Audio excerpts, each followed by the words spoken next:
Saying what you actually mean. Sounds easy, right? But most people spend their time sugarcoating, people-pleasing, or flat-out lying to keep the peace. And sure, it works. Until one day, you wake up feeling like a stranger in your own life. Miscommunication doesn't just ruin relationships, it ruins your relationship with yourself too. You said yes when you meant no. You said it's fine when it really wasn't. And now, no one really knows you, not even you. The goal isn't to be rude, but to be real. Taking mental health seriously. No, really, like actually making it a priority, not just reposting quotes about self-care. You'd go to a doctor for a broken leg, but ignore your burnout, panic, or numbness like it's a phase. It's not. That fog you feel, that snap of anger, that's not random.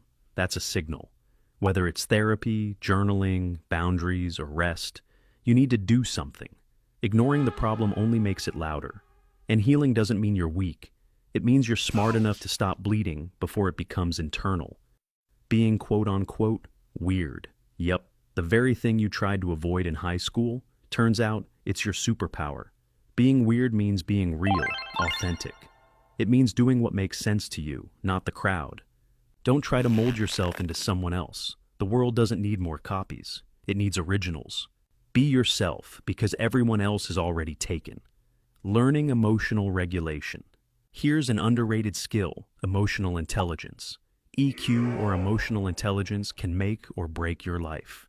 It's the ability to stay calm when everything inside you wants to explode. It's pausing before that passive-aggressive text. It's breathing through the panic instead of letting it decide your future.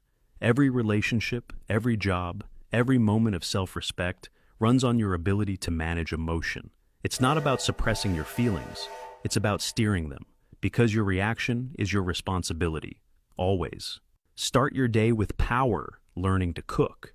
But nothing humbles you like realizing you spent $42 on Uber Eats for a cold burger and a side of shame. Learning how to cook one decent meal gives you control. It means you don't have to rely on overpriced takeout or microwave sadness. You don't need to be a gourmet chef or some nutrition-obsessed foodie. But being able to fuel your body with something you made yourself, that's power, that's progress. Nobody teaches you this in school, so teach it to yourself. Building a strong morning routine. Your first hour is not just another hour, it's your launch pad. Most people start their day in chaos, snoozing alarms, checking emails, scrolling through dopamine traps.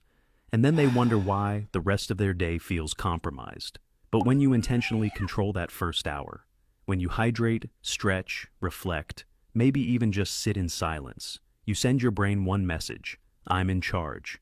Win your morning, and your day starts playing by your rules.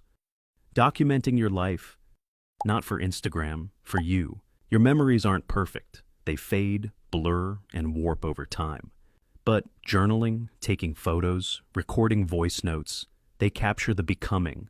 Not just the big wins, the bad days, the weird realizations, the moment you changed your mind about something huge. One day, future you will flip back through those pages and say, damn, look how far we've come. Trust me, you won't regret taking more photos, documenting your failures too. The rejections, the breakups, the nights you cried in your car, these are where the lessons live.